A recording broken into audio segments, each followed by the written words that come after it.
orquestra. Nasi orquestra. Ok, nasi orquestra na UNV. Na Yemi na quartier à côté. Da quartier qui tourne calme. Ouais, c'est des calmes. Et nous on a dit calme. Calme place. Ba flamand.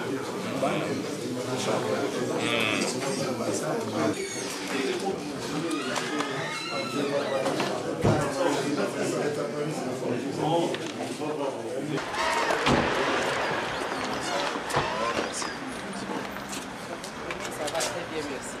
Même s'il y a des séances malades. Oh, honorable.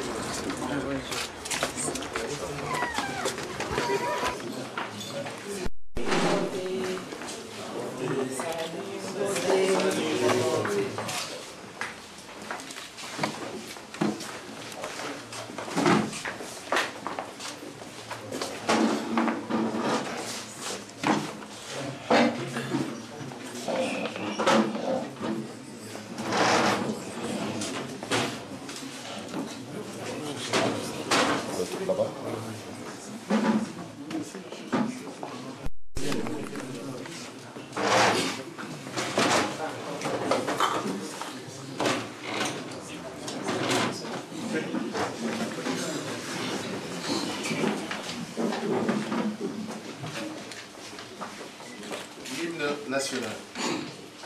Debout Congolais, unis par le sort, unis par l'effort pour l'indépendance.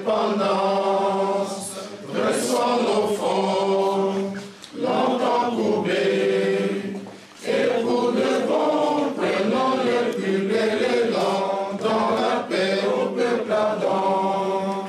Par le labeur, nous bâtirons un pays plus beau qu'avant, dans la paix, citoyens. Entonnez l'hymne sacré de votre solidarité.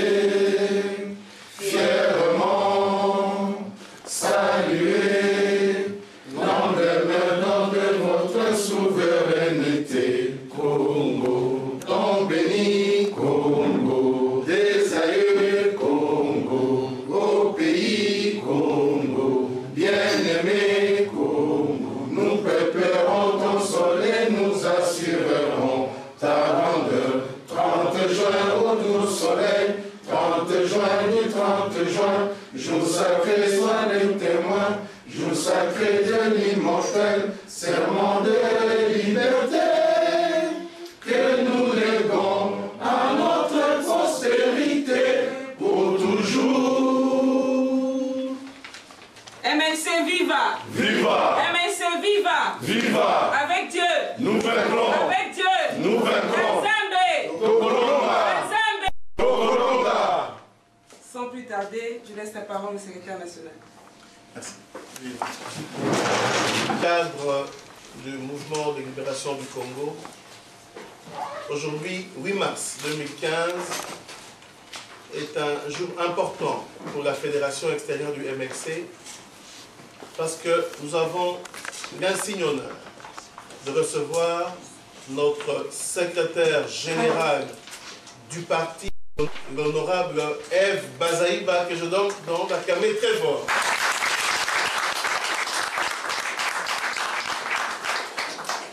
Notre secrétaire général de passage à Bruxelles revient de la Hollande où elle a rencontré le sénateur Jean-Pierre Bemba, notre président, va continuer son périple à Washington pour parler du Congo, pour parler de notre parti et également parler de Jean-Pierre Bemba, notre président. Il est ainsi aussi important de rappeler qu'elle n'est pas seule. Elle est accompagnée du secrétaire général adjoint, l'honorable Jacques Lungwana, que je demande d'acclamer très fort.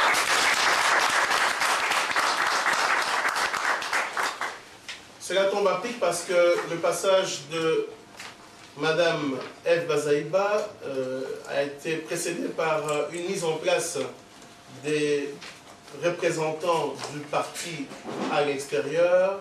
Et j'ai l'insigne honneur de vous présenter les différents représentants du mouvement de libération du Congo ici en Europe. Je commencerai par le représentant de la Belgique, mademoiselle Efekele Marie-Louise. Le représentant de l'Allemagne, monsieur Lucien Bazaïba. Le représentant de la France, monsieur Emmanuel Canou. Le représentant de la Hollande, monsieur Michel Baella.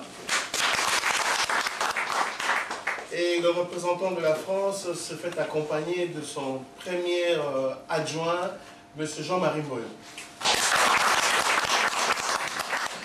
Sur ce, je vais laisser la secrétaire générale nous entretenir ce jour sur différents points. Je pense qu'elle va nous réserver la primeur des contacts qu'il y a eu avec le sénateur et également nous dresser la santé du parti qui est notre âme, si on peut dire, et elle ne manquera pas de parler de l'état de la nation, la République démocratique du Congo, qui nous concerne tous. Madame la secrétaire générale, ainsi dit, je vous passe la parole. Merci beaucoup. Monsieur le secrétaire national chargé des relations extérieures, exclusivement en français. Alors, au nom du comité exécutif national, du président national et toute la direction politique du mouvement de libération du Congo, je tiens d'abord à saluer cette journée aussi spéciale, la journée internationale de la femme. Vraiment, c'est particulier qu'un parti politique, quelle est la coïncidence, qui a honoré la femme au plus haut niveau. C'est la toute première fois en République démocratique du Congo que nous ayons une personnalité féminine qui assume de hautes fonctions d'un aussi grand parti, en l'occurrence le secrétariat général du mouvement de libération du Congo. Je sais qu'il y a des femmes présidentes des partis politiques, je sais qu'il y a eu des femmes secrétaires générales ou secrétaires générales adjointes des partis politiques, mais la particularité, c'est que c'est la dimension du parti. Et aujourd'hui, la Belgique est bénie, j'ai vu le soleil, j'étais en manteau et tout ça, maintenant je me suis habillée comme si j'étais à Kinshasa. Il y a le soleil, donc le soleil a brillé en Belgique, où il y a eu cette coïncidence.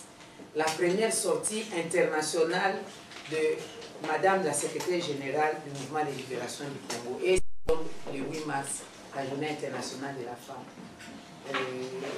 Je félicite donc la représentation, la communauté congolaise dans son ensemble et la représentation du MLC en Belgique.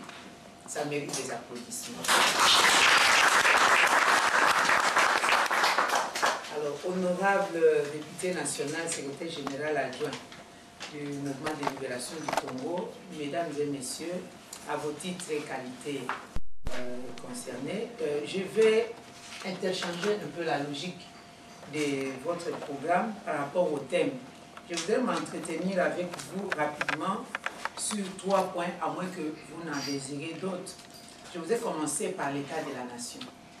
Rapidement, l'état de la nation, nous allons parler de la question politique et spécialement les élections, le calendrier global, c'est la mode politique actuellement au pays. Et nous allons dire un petit mot sur la sécurité du pays. Ensuite suivra la situation du mouvement de libération du Congo. Je n'ai pas voulu précéder avec ça parce que ce que nous avons fait, c'est la routine qui existe dans plusieurs autres partis. Et le troisième point, on va terminer avec le bon vin. C'est l'entretien que j'ai eu avec le président national du mouvement de libération du Congo. S'agissant de la situation du pays, vous allez m'excuser, comme je suis venu dans votre pays, c'est le 20, 22, 23 janvier. Nous sommes allés jusqu'au 25 janvier de cette année. Ce n'était pas une manne tombée du ciel, c'était quelque chose de préparé. C'était en fait un déclenchement de quelque chose qui a commencé longtemps. Nos amis de la majorité au pouvoir, voyant le mandat du président Kabila, le deuxième et dernier mandat, j'insiste, le deuxième et dernier mandat du président Kabila, aller tout doucement vers la fin, ils ont commencé à confiner des stratégies que j'appelle moi machiavéliques. Des stratégies dans le sens de réviser la Constitution pour essayer de sauver ce qu'eux ils appellent, ils peuvent sauver. Sauver un pouvoir, un individu, ou le pouvoir d'un groupe d'individus, mais tuer la démocratie. Ils ont voulu réviser la Constitution. Et ils ont pris comme ça les savants, l'intelligence au service du mal. Vous avez appris, il y a eu un grand professeur d'université, professeur de droit constitutionnel, parce qu'il est lui-même docteur en droit constitutionnel. Je le cite, le secrétaire général du PPRD, de son Excellence, Monsieur le ministre de l'Intérieur, le vice-premier ministre de l'Intérieur, Évariste Bouchard. Il était encore député national.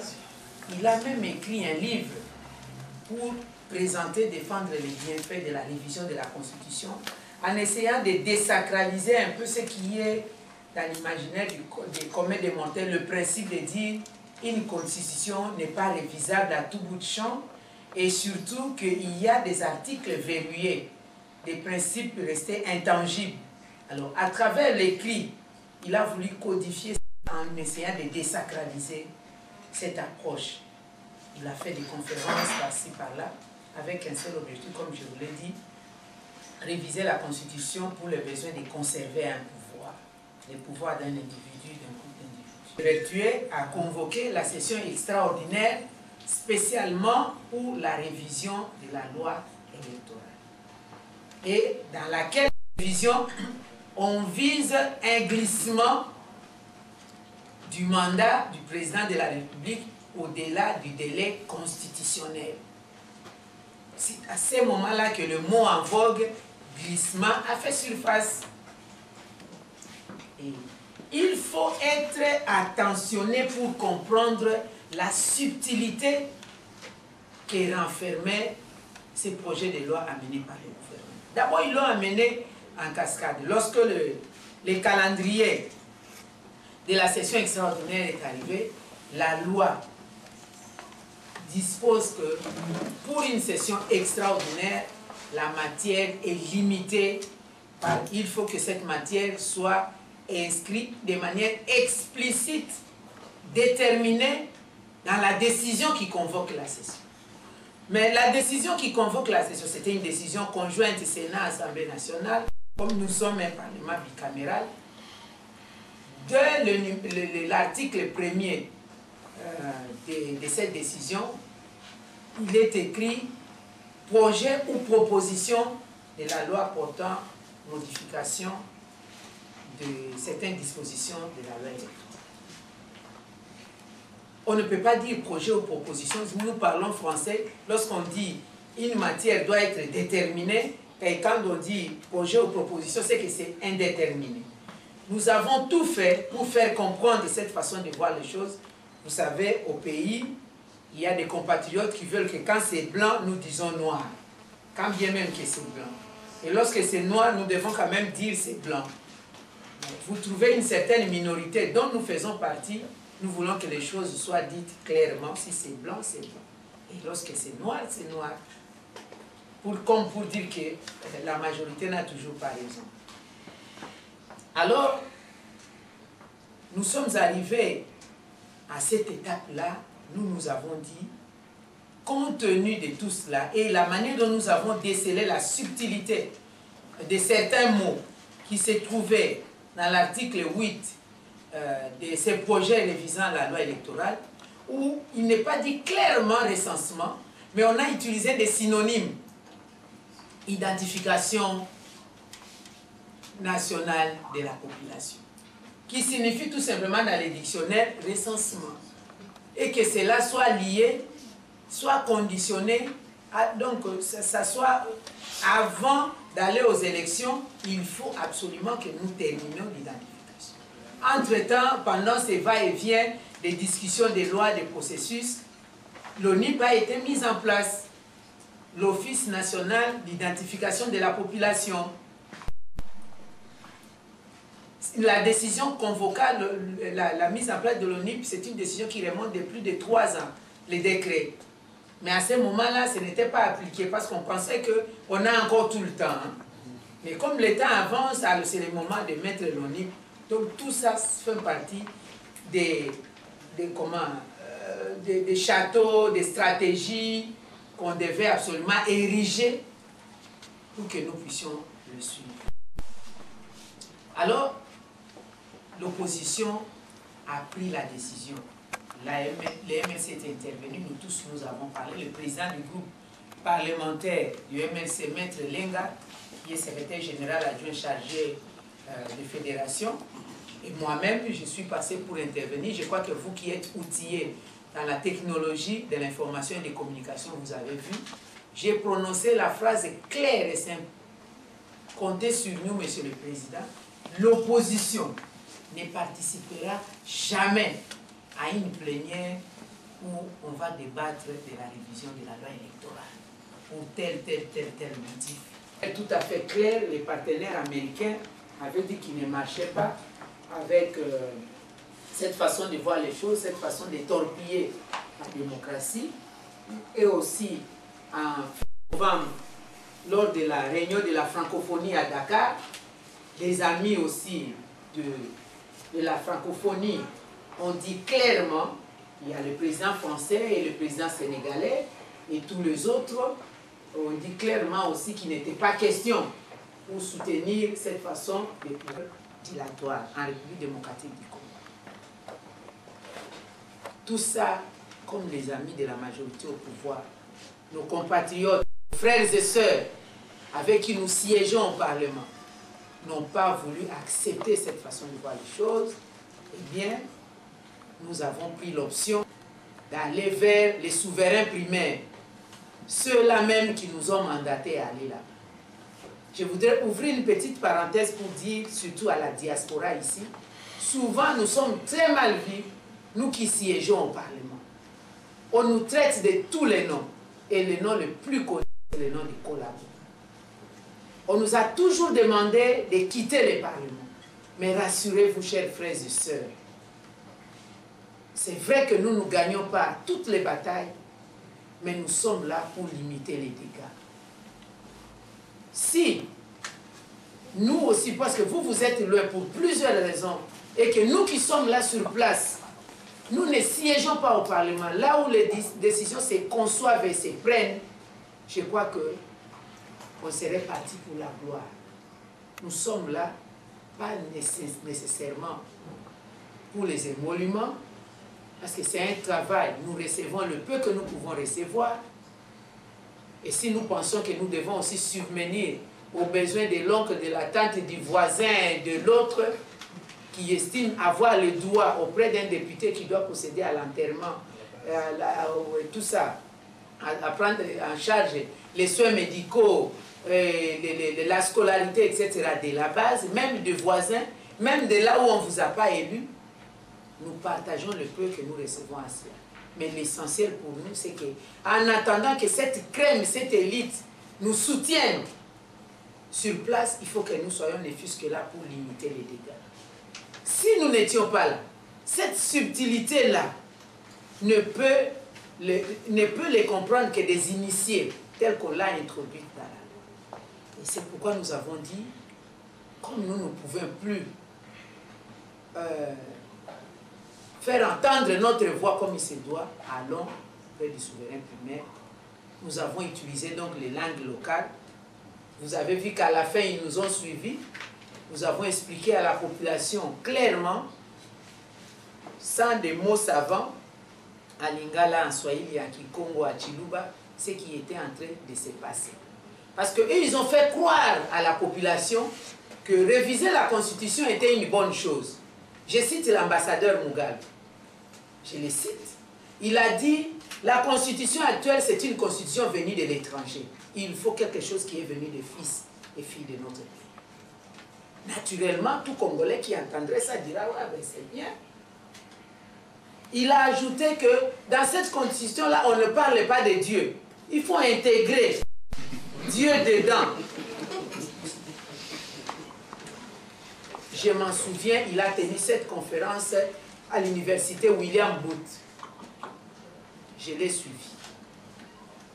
Et il a continué partout. Moi, je ne cite que ces jours-là parce que je l'ai suivi. Et tout le monde était content de dire, ah mais non, notre pays, nous sommes des croyants, même si notre pays est laïque, mais il faut qu'il y ait Dieu. Alors que Dieu est bel et bien cité dans la Constitution. Lisez la Constitution, Dieu est là. Après, lorsque nous sommes allés très loin, pour leur dire qu'il n'était pas question, la population essayait de comprendre, ils ont commencé à utiliser maintenant des animateurs pour passer à la télévision, dans tous les médias. Ils ont même procédé à la pétition. Les pétitions pour déposer, aller au référendum et dire à la population congolaise, nous, le président de la République va respecter la Constitution. S'il va changer, ça sera la volonté de la population. Et puis la population dit, bon, nous faisons maintenant la pétition, président, changez-nous la Constitution. Il fallait batailler dur pour informer la population congolaise que ce sont des manœuvres sataniques, diaboliques. Eh bien, nous sommes allés vers la population parce que l'autre argument qu'ils avaient donné pour dire nous avons laissé, le chef de l'État a dit on ne modifie pas la Constitution, mais la loi électorale, nous devons la modifier pour faire des bonnes élections. N'est-ce pas que vous aviez récusé les élections de 2006 et de 2011? Maintenant, le chef a dit il faut de très bonnes élections. C'est pourquoi nous révisons la loi électorale. Tout le monde était content. Et on nous prenait pour des contestateurs. Il dit, on vous propose ça, vous refusez. Même la loi électorale, on a laissé la Constitution. Maintenant, on révise la loi électorale pour avoir de bonnes élections. Pourquoi vous refusez? Il fallait maintenant réexpliquer. Et la condition, une et une seule que la population nous avait donnée, vous êtes trop divisés. Mettez-vous ensemble, nous allons vous aider. C'est pourquoi nous étions obligés de réfléchir ensemble, de travailler ensemble. Il y a même les compatriotes, Maître Mouyambo, qui a quitté Lubumbashi pour venir aussi, pour donner un autre soin de coach, renforcer un peu à ce que nous faisons. Tout le monde était là. Nous avons peaufiné les stratégies ensemble. Nous avons fait l'appel à la population pour dire là-bas, nous n'en pouvons plus. Il n'y a plus que vous qui nous avez mandatés, qui pouvez nous aider, parce que le pouvoir vient de vous. Et notre population, votre peuple a été à la hauteur de ses responsabilités. C'est pourquoi il y a eu ces événements du 19 au 25. Lorsqu'on vous fait croire qu'il y a eu pillage, j'ai dit faux, archi faux. Lorsqu'on vous parle des actes de vandalisme, j'ai dit faux, archi faux. C'est parti. La nation est grande, 1 345 000 km², ça a pris beaucoup de temps. Situation du parti, ma présence en dit long. Il y a eu donc réaménagement au niveau de l'exécutif du parti, compte tenu du fait que certains de nos compatriotes, des anciens cadres du MLC, à commencer par l'ancien secrétaire général, M. Thomas Loaka, aujourd'hui vice-premier ministre, est fatigué du statut de l'opposition. L'article 4 portant statut de l'opposition dispose ce qui suit, est réputé avoir renoncé au statut de l'opposition le parti ou le regroupement politique qui accepte de partager les responsabilités au niveau de l'exécutif national, provincial, municipal, donc à tous les niveaux de l'exécutif. Il s'est retrouvé au gouvernement entre guillemets de cohésion nationale. Donc il est réputé avoir renoncé au statut de l'opposition. Mais tel débat n'a jamais fait l'objet, donc telle approche plutôt n'a jamais fait l'objet d'un débat au sein du MLC pour que le MLC puisse changer son statut et surtout pas à la fin d'un mandat comme ça, où nous avons toute l'opportunité d'aller vendre notre programme et d'obtenir le mandat de la population. On n'en a jamais parlé, à aucun moment. Mon collègue est là, à aucun moment. Il s'assume avec ceux avec qui il est parti. Et c'est exclu, totalement exclu aujourd'hui en République démocratique du Congo de faire de deux ailes de partis politiques. Avant, en son temps, c'était possible parce que la Constitution n'était pas explicite sur l'opposition. Aujourd'hui, l'article 8 de la Constitution est très explicite sur les droits liés à l'exercice de l'opposition. Ces droits-là sont sacrés. Et il y a une loi, comme je vous l'ai dit tantôt, qui organise l'opposition. Parce que la Constitution organise l'ensemble du pouvoir au Congo en énonçant l'opposition. Mais pour les détaillés de l'opposition, il y a toute une loi qui est en vigueur. Donc tous les partis politiques et les regroupements qui sont dans le gouvernement de cohésion nationale, entre guillemets, maintenant ne sont plus à considérer de l'opposition. En tout cas, heureusement pour moi, les responsables, la plupart, ce sont des juristes qui sont là-dedans et ils doivent s'assumer. C'est comme ça que la situation du MLC se présente. Alors, la dernière partie, s'il y a des questions de clarification, je pourrais toujours répondre. La dernière partie, je vous ai parlé de l'entretien avec le président national. Moi-même, ça fait 2 ans que je ne suis plus venu parce que j'avais eu des petits problèmes de santé. La dernière fois que je l'avais vu, c'était en février 2013. Et puis je viens de le voir maintenant. Je vais encore y revenir parce que je vais à une autre émission, je reviendrai lui faire le rapport. Je suis vraiment encouragé de voir une personne toujours en forme, qui n'a pas changé, comme si le 24 mai 2008, c'était hier ou avant-hier. Il est encore tout frais et c'est lui qui continue à nous encourager. Et j'ai su rester 3 heures, 3 heures quart, je crois, mais j'ai pris environ 2 heures où, en plus de mes études de droit et de politique internationale, j'ai eu le cours de l'économie. Donc il a voulu vraiment m'expliquer quelle est sa vision sur l'économie nationale, sur l'essor économique. On a parlé de la lutte contre la pauvreté, on a parlé de la stabilité macroéconomique, on a parlé de la transparence dans la gestion et la bonne gouvernance et la vision du MLC sur les questions sociales, notamment l'énergie, l'eau et l'électricité, les investissements et la sécurité. Dans son ensemble, les tout résumés dans les tout premiers programmes, enfin le programme qui va être encore actualisé, où il a battu campagne, où la population nous avait fait confiance en 2006, résumé dans la réforme de la sécurité, la justice qui amène au développement. Franchement, j'ai noté, je me suis dit, au sortir de là, s'il y avait un professeur d'économie ici qui pouvait ne fût-ce que me faire un test pour que je remplisse des conditions d'être honoris causa en économie, ça allait me servir. Tout ça, il a dit, parce qu'en tant que secrétaire général, lorsque je m'adresse à la population, je suis en fait la bouche autorisée du président et dans nos statuts, je suis la représentante du président et on doit avoir le même langage, nous devons émettre sur la même longueur d'onde. Et vraiment, je vous dis que tout va bien et il est toujours fort. Nous continuons à attendre les verdicts qui doivent venir avec beaucoup de sérénité et beaucoup d'espoir, parce que ce n'est pas moi qui vais vous le dire, je sais que vous êtes assidus, vous suivez pas à pas les procès. Donc du 15 mars au 15 juin, nous sommes vraiment dans cette période, on ne peut pas aller au-delà, il faut que nous ayons une décision. Et j'ose croire que la déclinaison même de ces processus judiciaires nous amène à avoir toujours beaucoup d'espoir.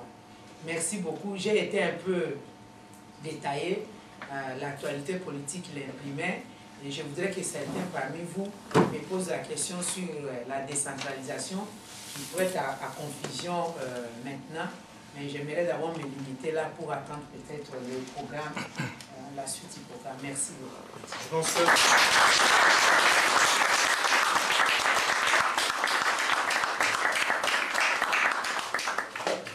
Ben, il n'y a rien à dire. Félicitations, honorable Bazaliba, secrétaire général du MLC. Comme elle-même vient de dire, on va procéder à quelques questions. Pas beaucoup parce que la soirée continue. Il y a des invités de marque qui sont déjà là, qui vont arriver.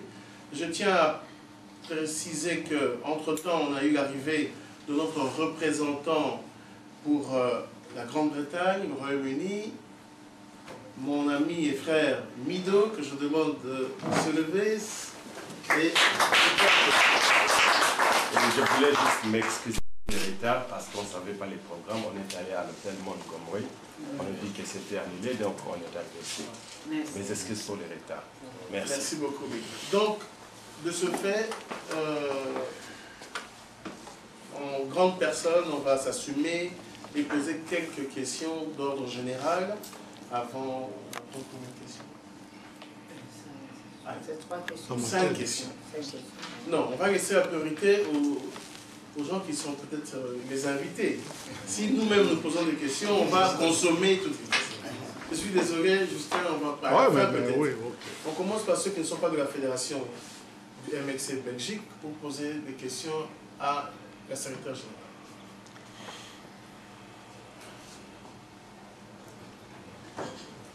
Il n'y a personne qui... Tout est clair. Hein? Tout a été limpide. Monsieur Justin. Merci de m'avoir accordé la parole. En parlant de la décentralisation, on est en train de pousser les pays dans une situation de blocage.